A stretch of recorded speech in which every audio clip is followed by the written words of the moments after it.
Uyo, uko, kuno, abo, bano.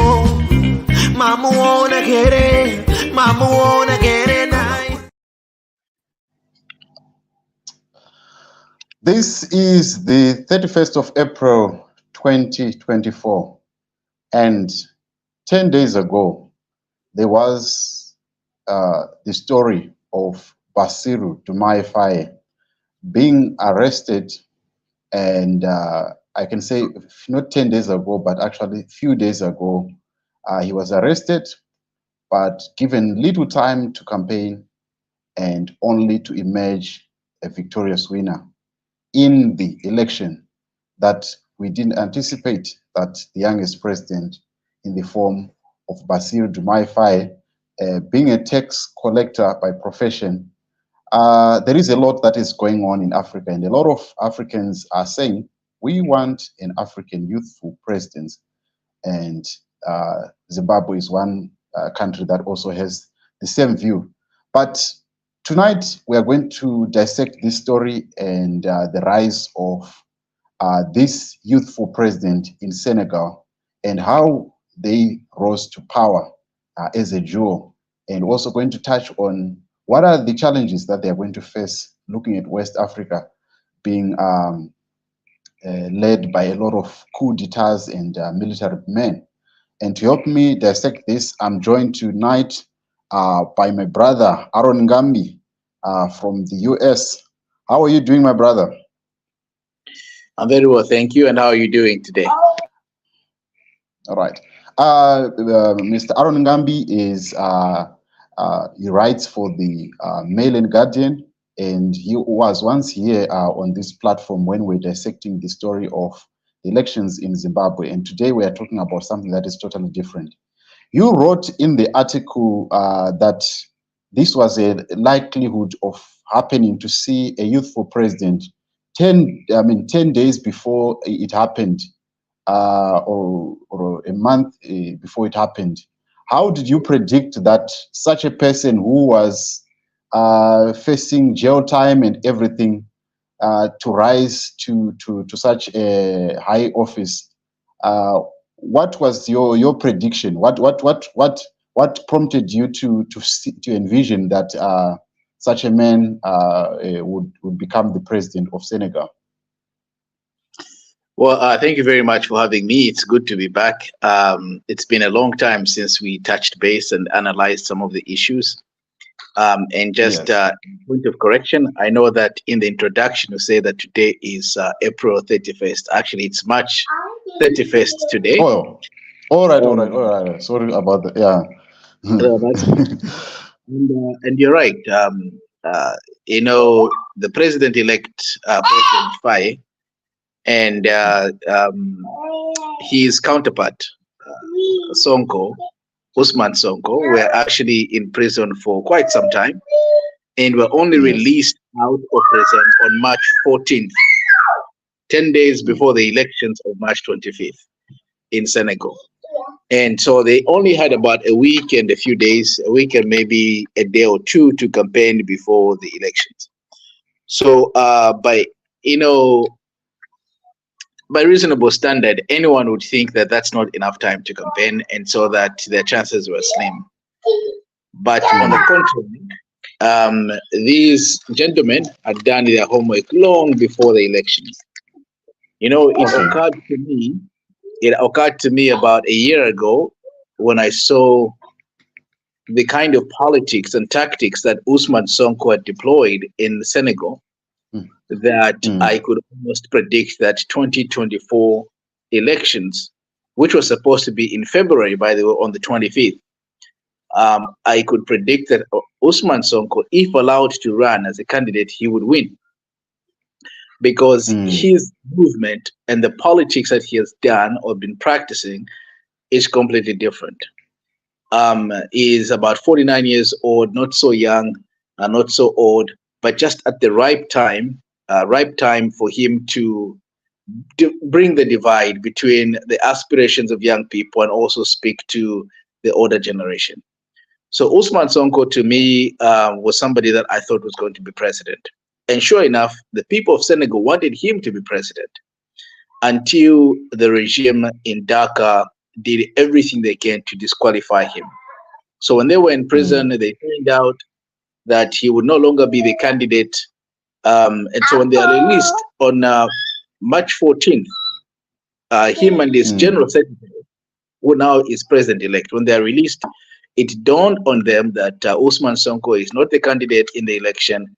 Therefore, he turns to his friend and says, "You will be the candidate," who is only 44 years, and that is the friend that goes on to win an election. So the events in Senegal are unprecedented, very impressive, and by far one of the most historical events in terms of elections, not only in Senegal, but for the region in West Africa. Okay, let's talk about the political persecution that he faced. Is it like what we have seen across Africa, which is characterized like with the likes of what's happening with Bobby Wine in Uganda, or maybe probably what we have seen in Zimbabwe? Is it just an African problem that the incumbents, they persecute the opposition and give them all sorts of names and all of that? What was the political persecution that they faced as a Jew or as a party? You know, this PASTEF. Yeah, I think you make a very good point there. When we can draw parallels between what was happening to them and also what's happened across the African continent, especially the likes you've mentioned, Bobby Wine and the others. But I think the difference, though, is that these other opposition leaders, Bobby Wine, you can talk of even Chamisa in Zimbabwe, they are at least allowed to be, to contest the elections. But the Senegalese was hell bent to make sure that Sonko is not on the ballot this time around. Now, I want to say that Sonko's party was registered in 2014, and you will recall that the first time they participated in that election was actually in 2019. So in 2019, there were nobody, and the government could care less. But their performance in that election, they came out third in the election, and they scored about 16% of the total votes. And then they did so well that they came out third in that election. So and then they went back to appeal to the people, and they tried to make sure that they can recruit members of the party. It was then. I'm sorry about that. Just 1 second. Okay, that's okay. That's okay. All right.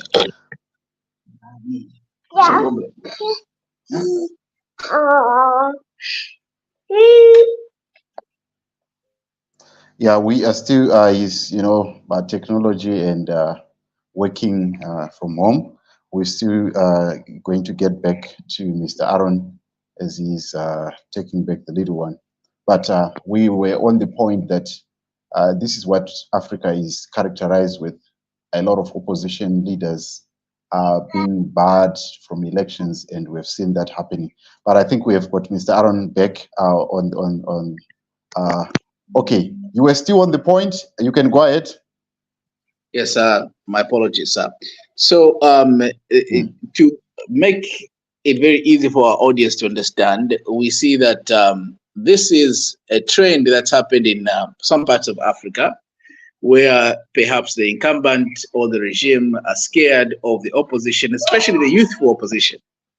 And so they deploy all sorts of tactics to make sure that those who are trying to agitate for change do not succeed.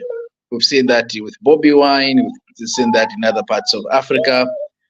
But like I said, the difference is that when the regime in Dakar, in Senegal, realized that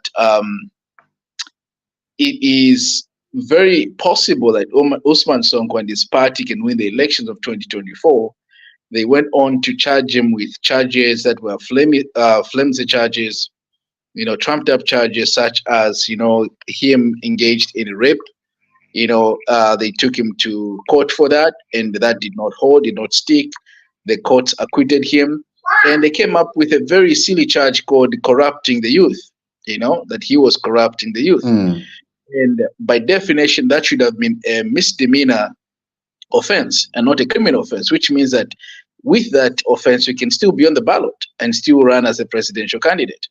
But they used that, as, which is a misdemeanor, to actually bar him from running for public office. This is why the party had to settle for his secretary general, who is now become the president-elect. It's true that we've seen this with the old guards, these politicians and presidents and prime ministers, and these people that have been in office for so long in Africa, that they have to find ways to politically eliminate those who are a challenge to them. The young people are rising up, they have a voice that the regimes around the continent cannot really stand. Therefore, Ousmane Sonko's story resonates with most of the persecutions, political persecutions we've seen across the continent, precisely directed at young people. But the difference, like I said, is that everyone at least was on the ballot the previous election in Uganda. Chamisa was on the ballot the previous election in Zimbabwe, and others, of course, Malema will be on the ballot in South Africa. But with Ousmane Sonko, they specifically knew that should he be on the ballot, he was going to take the day. But his party and the movement was so strong that it didn't matter whoever ran on the party ticket and endorsed by Ousmane Sonko would win that election. And this is where we are now. All right, let's move a little bit away from his view of leaving the CFA. We know that they want to leave the CFA, and this has been the mantra that has been going on around. We see in Niger, they've chased away the French, and they are saying that they want to do away with France, and they want to move away from the CFA.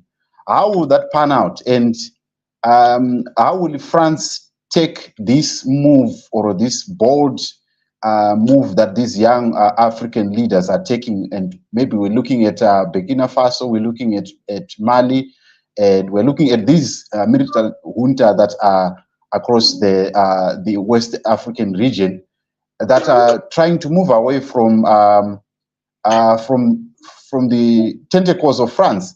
How will that pan out, and how will France react to this? What do you foresee? Well, that is a very interesting question, and I think that we are yet to see how exactly President Faye and Ousmane Sonko and their party implement that. The reason why I say that is because in this situation, it's very different. What you have in Senegal, democratically elected government that will come in on April 2nd when Macky Sall leaves. And they have a huge mandate from the people. I think President Faye, they won the elections by 54% of the vote, if I'm not mistaken. Now, that is a clear mandate from the people. That is huge. Unlike the other countries, such as Mali, Niger, Burkina Faso, these have been military coups. These have been military takeovers. And they've also been agitating against going away from everything that has to do with the French government or France. And you remember that they've actually, those 3 or 4 countries have actually announced that they're leaving ECOWAS. And so, so for them, it's a unique situation because it's a military junta, so the issues of legitimacy and all that. But with Ousmane Sonko and Senegal and their President Faye, the president-elect, they are so different because they have come to power through a democratic process, through the mandate from the people, and therefore we only wait to see how they will implement that. It is true that they want to do away with the CFA, the France currency, and have their own currency, because the argument has been that there is no way that Senegal can go on to use a French currency when this country is independent and has been since 1961. So it does not make sense that we would continue to use someone else's currency who colonized us, that will have to continue doing other things that, you know, French and Senegal does as business as usual. So they ran on a platform that was completely anti-system, the way things are done, the relationship between Senegal and France. So the implementation of that is something that we are waiting to see. And it will be very interesting to see that, because they have the mandate from the people, they're democratically elected. These two did not come through a military takeover. And how will they stabilize the region? Looking at what is happening, probably the likes of Ivory Coast is one that, but they also had their instabilities in the past, and the region has not yet been free. How will they? We are seeing that there is also the issue of Russia getting into that area of politics in West Africa. How will these individuals or these individual countries navigate that path, especially where we are seeing the fight between the global south and the global north to get a relationship, especially in West Africa? How will that pan out? Yeah, I think for me, I would have loved for Ousmane Sonko to have been allowed to be a presidential candidate and win the election, because he would have been answerable to some of these things. The issue is that his Secretary General, now President-elect Faye, has not publicly announced his position on a lot of things. But because Sonko was the leader of the party, was the president of the party, up until the party was, you know, almost deregistered or banned from contesting elections, and then up until they went to prison and came out. So Ousmane Sonko has been very categoric. He says that for him, it is not about the United States of America, the British, the French, China, or India, or any other world powers. For him, it is all about the young people of Senegal, the Senegalese people, to be in control of their own future, to have self-determination in everything that they do. So you see that that seems to me like a pretty neutral position. I think that it's neither going towards Russia, nor China, nor the United States, or just anti-French. No, he's talking about how Senegal is rich with resources, but it's been exploited by France for so long. And so we need to break away from that. But when we break away, it doesn't mean that we're going to align ourselves with China or Russia or any other country. So the position of Ousmane Sonko is clear on that. But the position of his president-elect, because at the end of the day, the decision will have to be made by the president-elect. Ousmane Sonko is not the president of Senegal and will not be the president of Senegal come April 2nd. It will be his secretary general, his friend, his brother that takes over. So we don't know exactly how he will position Senegal. Is he going to go with the global south? Is he going to work with the West? Is he going to just completely get rid of ties with France and see what happens? So I think at this point, everything is left for speculation. We don't know what their foreign policy will look like once his party and him takes over power. But the architect of the victory, the man behind the invisible hand behind the victory of President-elect Faye, has been very categoric. For him, it is more of a nationalistic approach to foreign affairs. It's about Senegal and the Senegalese people. Let's also come back to the story. They always say in Africa, two bulls cannot be in the same crow. Now he is not going to be the president come the inauguration day. What do you foresee? Do you think that they are going to end up fighting? Because we have seen this probably in Rwanda, where we saw the previous president went in there after being a medic. It was Paul Kagame was the kingmaker, and he ended up becoming the one who is leading that country. how will that, do you foresee, what does the constitution say of Senegal in this regard? What are their legal routes for them to be able to find ways of seeing Ousmane Sonko becoming the president, since he's the one who was leading from the front? Well, at this point, I think what is clear is that number one, the Senegalese constitution provides for a president, one president, and they have a prime ministerial system. The prime minister runs government per se, and then the president is basically ceremonial. He's a titular head of.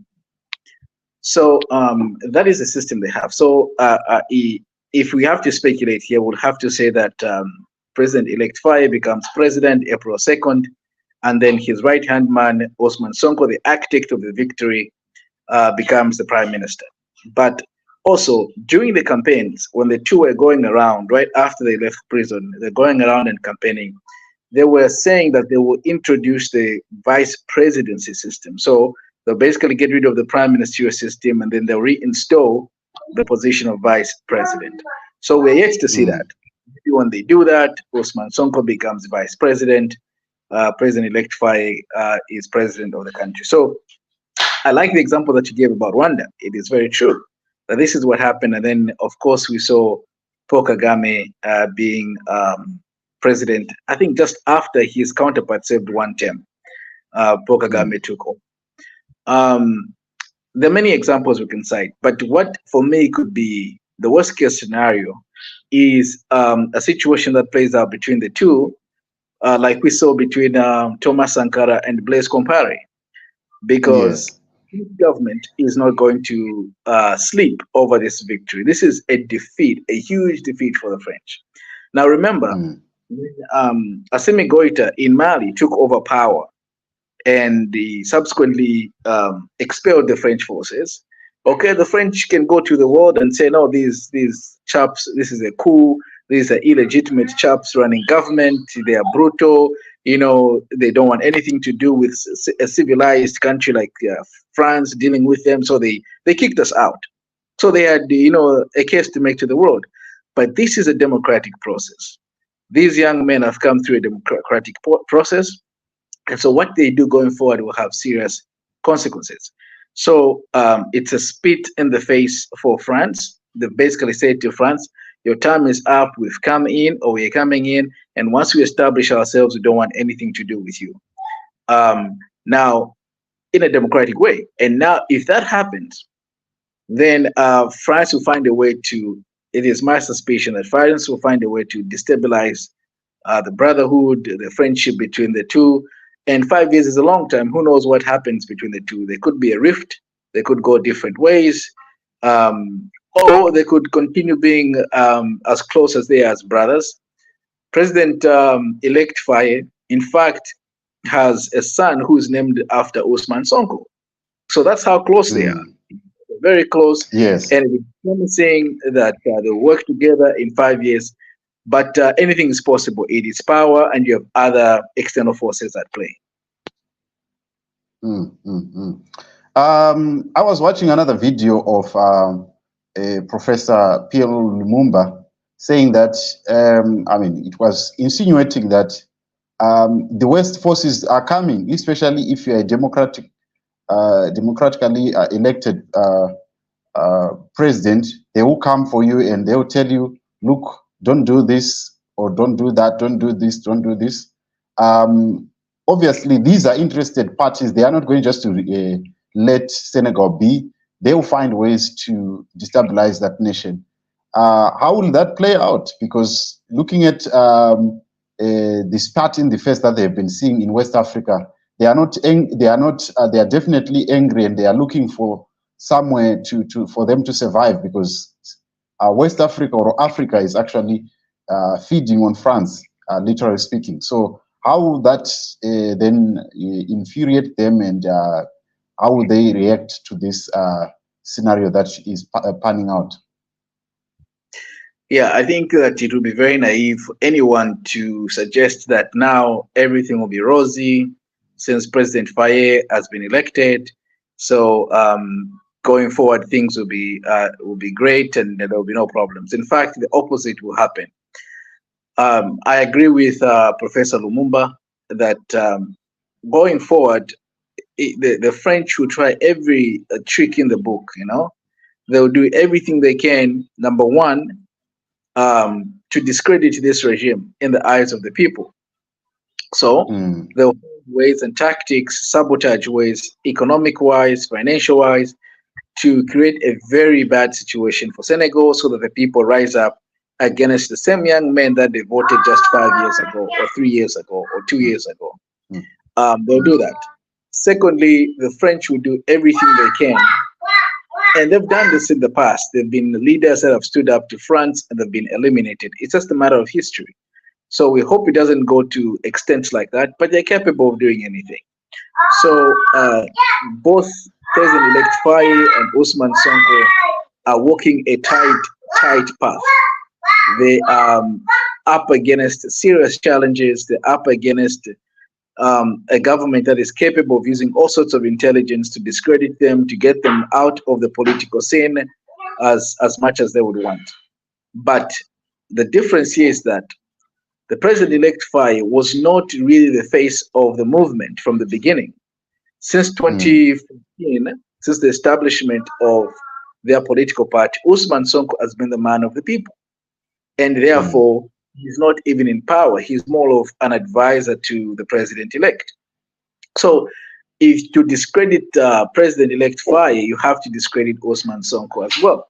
But then the people will be saying, but what does Ousmane Sonko have to do with this? He is not in government. That is if he does not become prime minister and if he does not become vice president.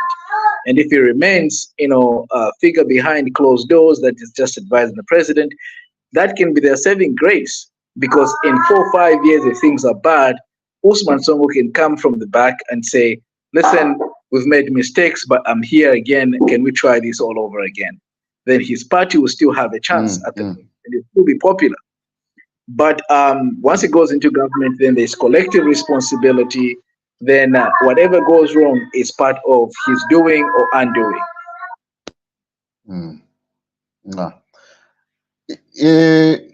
Last year, we saw the convergence of a lot of countries from the global north coming to South Africa for the BRICS summit. And we saw the other countries that were joining in. We saw Argentina coming in. We saw Saudi Arabia coming in. Now, this issue of BRICS is becoming more popular, especially to the global south. We are seeing that a lot of African countries are interested in this. Our very own president, he could not attend because he had to attend to the elections when that summit happened. Looking into, in hindsight, what is the future of BRICS in Africa? Should it be a block out of this colonial slavery that has been perpetuated over the years for African leaders to say, this is our saving grace, we should join this block for us to make sure that we have leverage, especially on global stage. We see that Africa does not have a seat in the UN Security Council. They don't have a voice. How can African countries be able to embolden themselves, maybe using this tool? Is this the tool that they can use, or Africa needs to find their own solutions? I think Africa needs to find a different path to solve the problems that we have. But BRICS is not it's not a bad initiative. I don't think it's a bad movement or actually an organ that you can join. The problem is that we seem to always go outside of our own as a continent to go find solutions somewhere. If Africa looks internally, first of all, what we have to do is strengthen the African Union. We have to find ways that the African Union functions or facilitates all the things that we need to solve our problems. Not too long ago, I think a few months ago, just last year, we saw about 7 heads of states in Africa, which I wrote about in the Mail and Guardian. We saw about 7 presidents and heads of countries went to Ukraine and Russia, and in an attempt to talk to the Ukrainians and the Russians and see if they can be the peace broker between the two countries. And sure enough, some of us knew that this was just, just for show. It wasn't going anywhere. I wrote about it. It was a PR stunt. Yes, I said this thing is it's a waste of time. It's wasting taxpayers' money. But my argument then, which is still my argument now, is that why are African leaders going as far as Ukraine and Russia to try to intervene over that issue when we have the Sudan here? In Sudan, we've had the worst civil war. In fact, people are even dying because of hunger.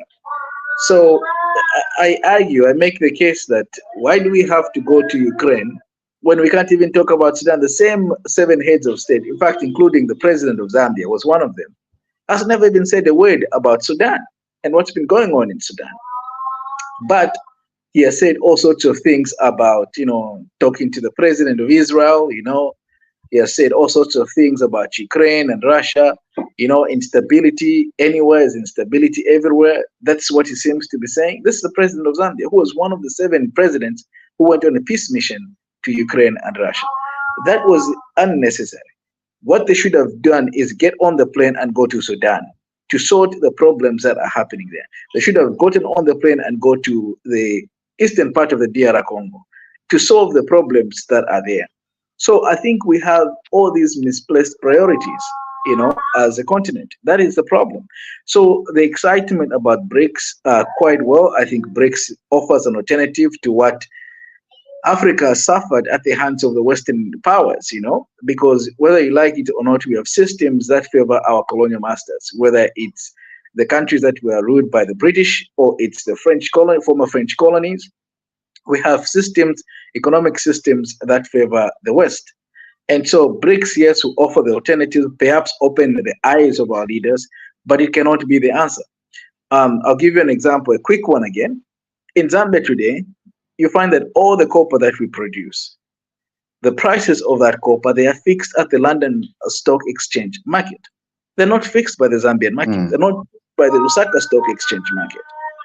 So how can we go on with a system like that? So these are things that I think if you have a serious leadership, they should address African problems in the African context with African solutions before trying to go outside and be excited about something else. But we always have misplaced priorities. We always want other people to us to run into and to come so we can invite them to intervene and help us.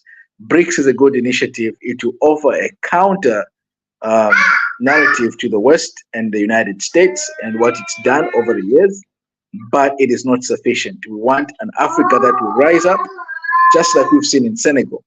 The rhetoric, the narrative we're seeing in Senegal with President-elect Faye and Ousmane Sonko is that the Africans should stand up and do things that will benefit Africa.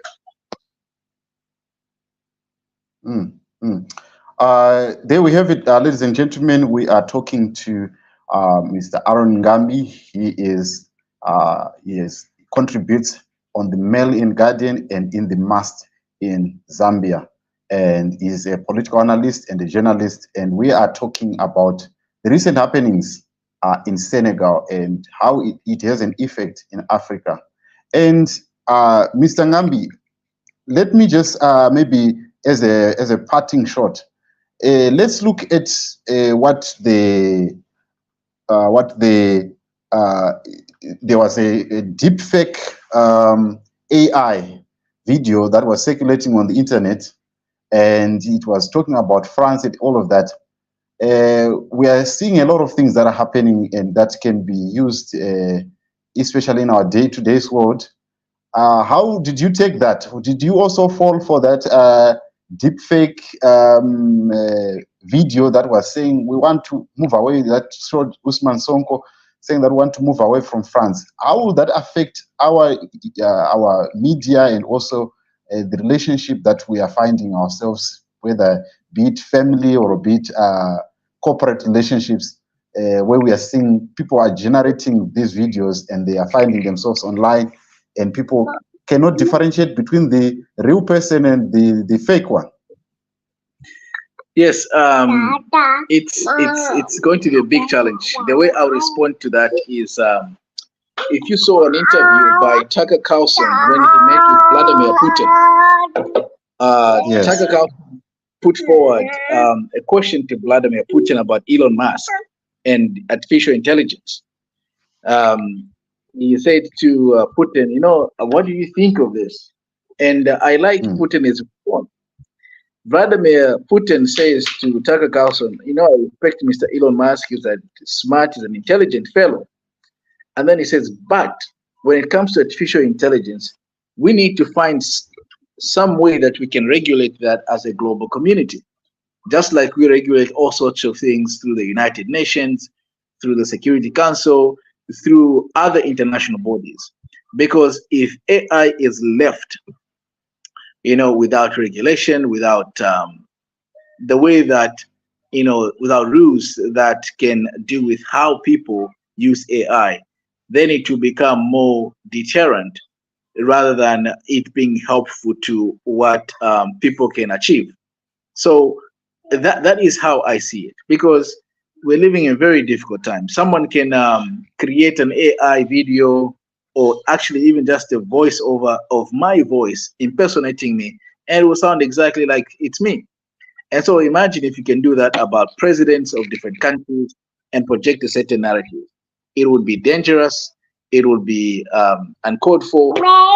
And so that kind of regulation that Putin speaks of is what I would advocate for. I think there should be a way that AI should be regulated in a very most sensible way and be encouraged so that it contributes to development. In your closing remarks, what are your thoughts on this holistically and maybe across Africa? What do you see? What do you see? Emergence of young, youthful presidents. What do you foresee? We need a leadership that is of this generation in Africa, because those are the only leaders that can challenge the status quo. These old guards have become comfortable. They've done things in a certain way. You don't expect them to change. Really, you don't expect them to come around and do things differently. If re-elected or if brought back into office. But when you have young people, they have fresh ideas, they're up to date with technology, and they can dare dream. I think that Senegal, I'm very optimistic. Senegal will set a path for Africa that we've not seen in many years. This leadership in Senegal, in the next 5 years, I think they'll achieve more than what we've seen with Macky Sall and others in the past. So I'm optimistic about Africa, the future of Africa. The future is today. The youth, the young people should rise up and seek, demand that they should lead their own countries. All right. My brother, thank you so much for coming through, and apologies to our viewers. We kept on, postponing the time and everything. But thank you so much for coming through and giving us that. And we'll be watching the developments that will be happening in Senegal, and definitely come back to you and give you an analysis again on what is happening, because the politics of Africa not only are relatable to everyone.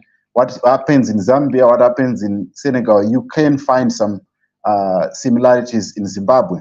But that's all that I had with Mr. Aaron Ngambi. Thank you so much for coming through, and thank you for your patience. Thank you for having me, and again, apologies to your audience. We'll stick to the time when we promised that you'll be here. And sorry for the disruption, but we are very excited to have discussed with you all of these issues. Thank you, and have a good night. All right, thank you so much. That was Mr. Aaron Ngambi from the US talking to us about the developments that is happening in Senegal, and it is relatable to what is happening in Africa and to everyone that loves what is happening. It is commendable what we've seen, and also the power that people have, whereby people stood with their youthful leader or their leader, and probably the systems that are there, the judicial systems and the electoral systems that are there, that is really commendable. But what do you make of this situation that Mali, Senegal, and Burkina Faso and Niger that are now in this fight against France. They want to pull out of France. What do you make? What do you foresee? Tell us all that in the comment section, and we would love to hear your thoughts, and we would love to contribute. And if you have any other topic that you think we need to talk about here on JCTV Africa, please feel free to get in touch with us on the number that is scrolling down on the screen. And we will see you on the next video. From me, JCTV Africa, and my brother who I was with, Mr. Aaron Ngambi, I would like to say good night and have a wonderful April.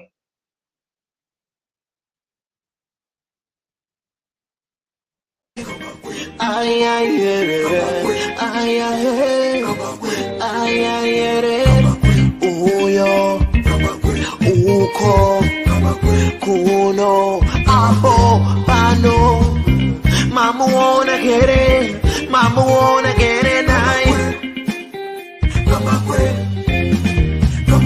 ano pura meso ano pura tebe ano